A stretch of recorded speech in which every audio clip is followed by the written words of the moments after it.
Film dibuka dengan sebuah adegan kesibukan di sebuah dapur. Ternyata ada Perdana Menteri Jepang dan Korea yang bertemu dalam sebuah jamuan makan. Di sana dihidangkan berbagai macam masakan yang enak. Pas cicipin, Pak Presiden yang kangen berat sama masakan Korea karena udah 20 hari di Jepang bilang kalau masakan bulgogi dan kimchinya tuh enak banget. Ternyata Perdana Menteri bilang kalau itu yakiniku sama kimuchi, makanan tradisional Jepang. Pak Presiden mukanya langsung asem seakan berkata, kimchi kan dari Korea, keles. Ayo berantem yuk. Ya, cuman sebagai kepala negara harus bisa nahan diri ya. Jadi dia diem aja. Jangan ampe jadi perang nih gara-gara klaim makanan. Balik ke dapur, koki utama dapat pujian karena semua orang di jamuan itu puas sama masakannya yang rasanya lezat. Semua orang di ruangan itu memberikan hormat dan tepuk tangan. Chef itu bernama Jang Eun yang berasal dari Korea. Suatu pagi di Korea, pagi-pagi udah tentu emak-emak pada ngumpul di tukang sayur. Mana udah ganteng, baik hati lagi, namanya Seung-chan. Dia gak cuma jualan, tapi dia ngasih bahan makanan yang cocok sesuai kebutuhan pembeli. Jadi emak-emak pada curhat dulu tuh, terus dikasih deh makanan yang pas. Wow, pengertian sekali ya. Di sisi lain ada seorang jurnalis bernama Jinsu. Dia lagi ngewawancarai petani kesemek. Pas lagi nanya-nanya, dia lihat di TV kalau presiden ngadain lomba bikin kimchi nasional supaya makanan ini dikenal di seluruh dunia. Rupanya bapak presiden masih dendam ya gara-gara diakuin tadi. Terus nggak lama dia ditelepon oleh seseorang yang nanyain Seung-chan. Ketahuan nih cewek pasti Kang ngintil. Padahal Seung-chan lagi di sana juga nyobain kesemek dan mesen buat dijual lagi. Di Jepang, Jang Eun lagi beres-beres, kayaknya dia resign dan mutusin balik ke Korea. Salah seorang rekannya datang bawain seragam buat kenang-kenangan dan bilang kalau butuh bantuan, panggil aja jangan sungkan. Balik ke Korea, ada 3 orang datang ke sebuah rumah. Mereka lagi bujuk buat jual rumah itu. Nggak mau si kakek, akhirnya diusir deh mereka pakai semprotan air. Pas banget Seung-chan dateng sama Jinsu dan nanya siapa mereka dan apa restorannya tutup. Dimarahin dia sama kakek itu, bilang ngilang 6 bulan bukan nanya kabar malah begitu. Sambil ngasih bingkisan dia bilang kalau nggak sempat ngunjungin karena sibuk bisnis. Yaelah sibuk. Habis itu dia minta makanan sama ibunya karena kelaparan. Terus kita dikasih lihat cara buat mie kimchi yang endul banget kayaknya, bikin ngiler. Pas Jinsu makan, dia bilang enak banget, gak ada obat. Kakek bilang itu rahasianya diracikan kimchi buatan ibunya. Seung-chan nanya ibunya sakit apa kok minum obat. Dia bilang cuma demam aja. Ternyata ibunya udah 2 minggu nutup restoran. Mungkin karena kondisi badannya ya. Tiba-tiba gerbang di rumah diketok. Kakek emosi nih dikirain 3 orang yang tadi. Pas dibuka pintu dia langsung nyiram pakai beras apa biji-bijian gitu. Nggak taunya itu Jang Eun. Ternyata kedatangannya ke sana bukan buat bantuin ibunya buka restoran lagi, tapi ngajak ibunya buat pindah dari situ dan tinggal sama dia. Karena suasana yang agak awkward, Seung-chan kemudian pergi ala-ala ngambil buah. Ditinggal berdua bukannya sayang-sayangan karena gak ketemu 10 tahun malah makin canggung. Terus Jang Eun pura-pura nanya jam dan mau pergi karena banyak janji. Orang sibuk bos. Ibunya bilang kalau Jang Eun kesini bukan buat perubah tempat ini, tapi pengen ngancurin doang. Jang Eun bilang alasannya karena kenangan masa kecilnya yang buruk dan kerjaan ibunya sebagai gisaeng. Gisaeng tuh di Korea kayak wanita penghibur ya. Ya you know lah. Jang Eun tuh sampai sekarang gak tahu bapaknya siapa dan merasa gak diinginkan sama mamanya. Itu yang membuat dia jijik sama dirinya sendiri. Seung-chan ngejar kakaknya dan ngebahas masa kecilnya. Jang Eun bilang supaya dia nggak menghentikannya. Dia cuma bingung kenapa kakaknya melakukan ini karena ini adalah rumah bagi mereka dan banyak kenangan di sana. Ternyata rasa sakit hatinya sudah menutup semua itu. Dia tetap kekeh mau menata ulang semua yang ada di sana. Terus pergi deh naik mobil sport. Brum brum. Di mobil, Jinsu lihat pamflet, ternyata lingkungan tadi mau dibangun gedung bertingkat. Pantesan 3 orang tadi getol banget, supaya dapat komisi pembebasan tanah tuh pastinya. Sementara itu, Jang Eun sedang diwawancara di TV. Ternyata dia adalah chef terbaik di Jepang dan menjadi koki Perdana Menteri Jepang. Di situ, dia akan berpartisipasi dalam lomba kimchi nasional dan akan berusaha keras untuk menampilkan resep baru. Di rumah, Jang Eun keingetan lagi tentang masa lalunya yang kelam, di mana dia dapat bulian dari teman-temannya karena nggak punya ayah dan ibunya yang seorang gisaeng. Ya, meskipun sudah dewasa dan memiliki segalanya, trauma masih kecilnya masih membekas sampai sekarang. Paginya, Seung-chan lagi nganterin pesanan ke sebuah restoran. Di sana ada seorang pelanggan yang bilang kalau kimchi itu buatan Cina. Pemilik restoran gak terima dong. Seung-chan yang denger nyobain dan bilang ini tuh dari Korea dan jelasin perbedaannya sama kimchi dari Cina. Bikin tamu itu diam gak bisa bales. Pulang nganter, dia dihadang 3 orang itu lagi. Minta dia buat bujuk kakek agar mau jual rumahnya. Dia dikasih kartu nama, pas orang itu pergi dia mau ngerobek, tapi susah soalnya itu tuh dilaminating. Sumpah niat banget nih orang. Di rumah tiba-tiba kedatangan tamu langganan yang gak tahu kalau restoran udah tutup. Mereka datang untuk peringatan kematian ayahnya.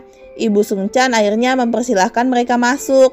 Ia lalu memulai memasak. Untungnya anaknya kang sayur jadi tinggal ngambil di mobil doang bahan-bahannya. Dan akhirnya para tamu itu mulai makan dengan lahap.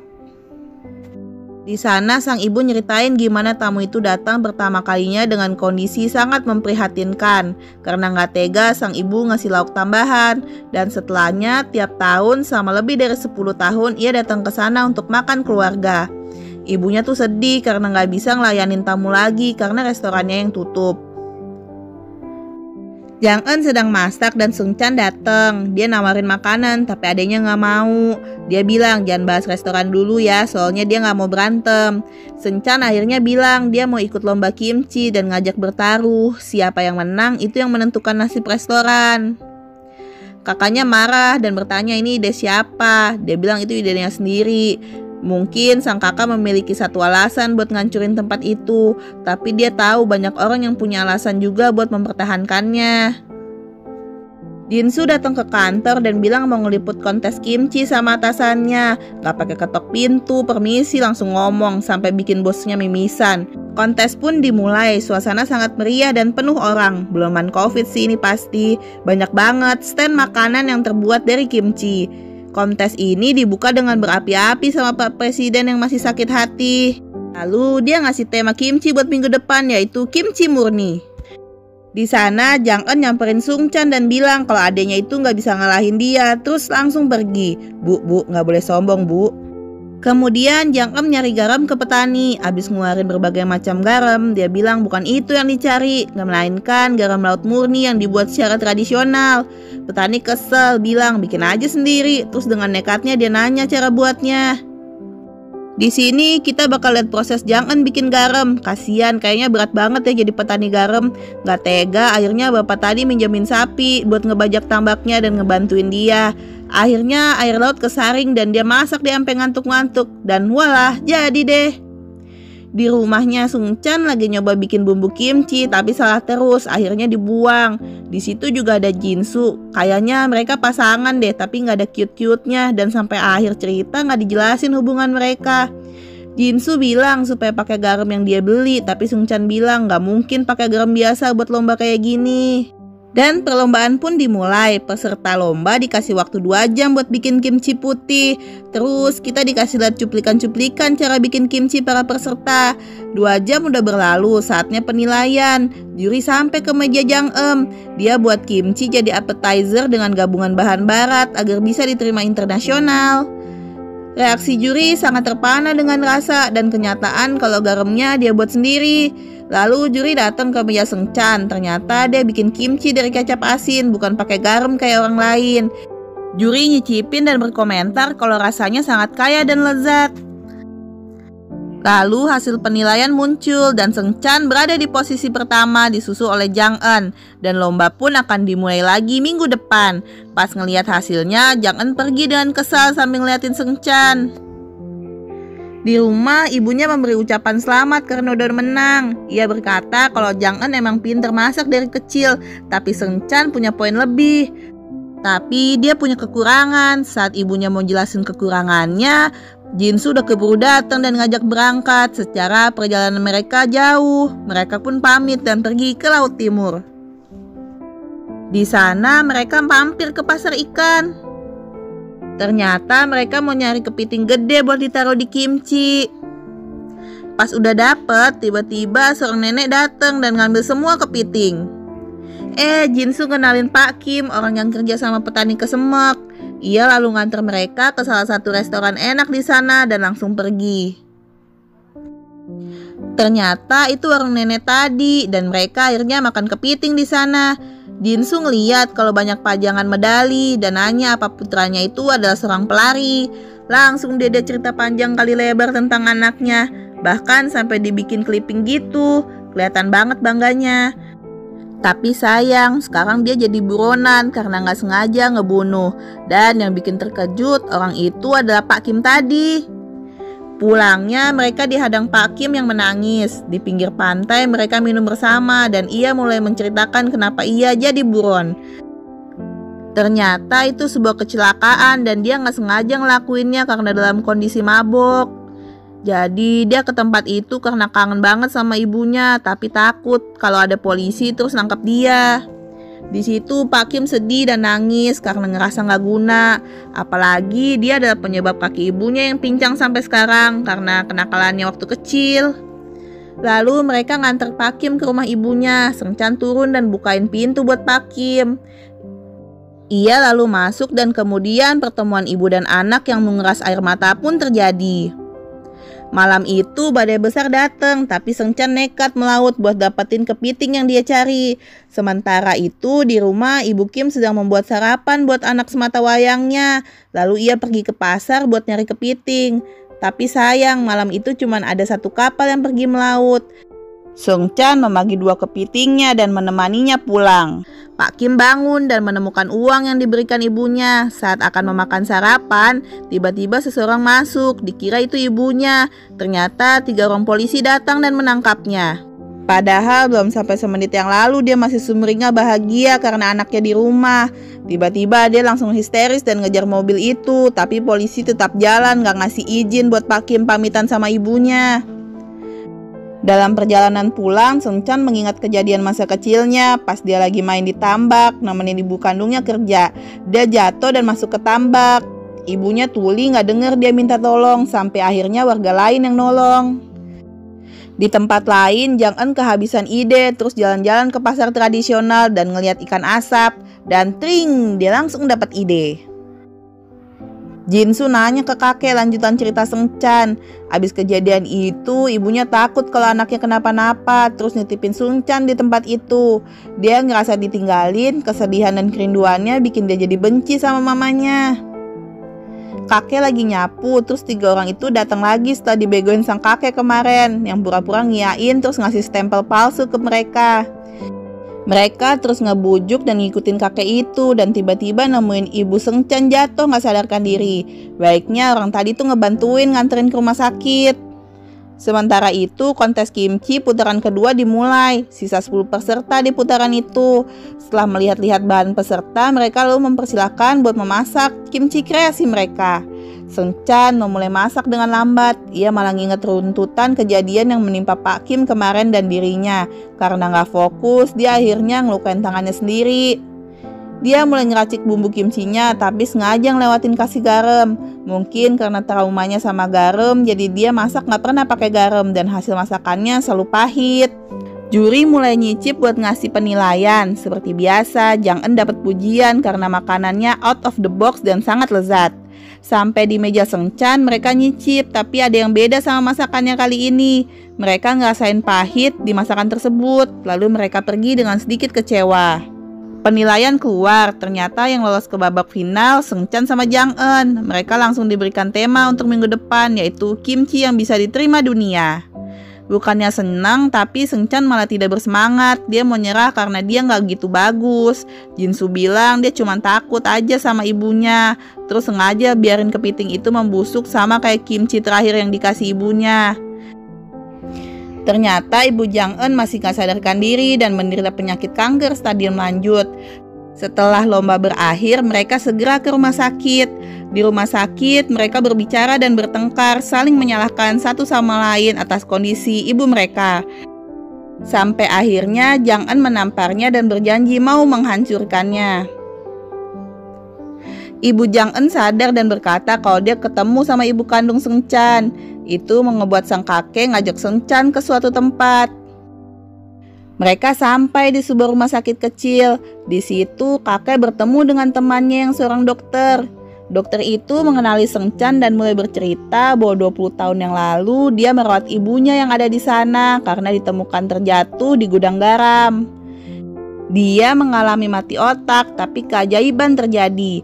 Jantungnya kembali berdetak seperti sedang menunggu seseorang. Lalu kakek itu datang membawa Seng Chan kecil. Saat ia memanggil ibu, ibunya menangis dan kemudian tiada. Ternyata dia cuma mau ketemu anaknya yang buat terakhir kali. Seng Chan mengingat kembali insiden tambak garam dan dengan berat hati ibunya menitipkan Seng Chan ke kakek dan ibunya yang sekarang.